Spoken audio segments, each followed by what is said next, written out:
بعدما نعته بن كيران بالسلقوط، رضوان الرمضاني يدافع عن طوطو.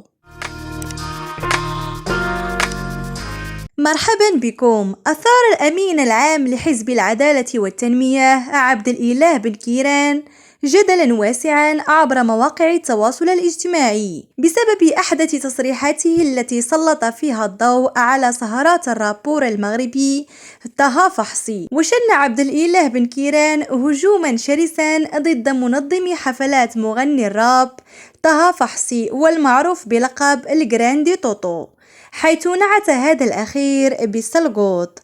تصريحات بن كيران لم تغضب فقط جمهور الجراندي طوطو، بل استفزت كذلك الإعلام المغربي رضوان الرمضاني، الذي خرج بتدوينة عبر حسابه الشخصي بموقع إنستغرام يقطر فيها الشمع على عبد الإله بن كيران.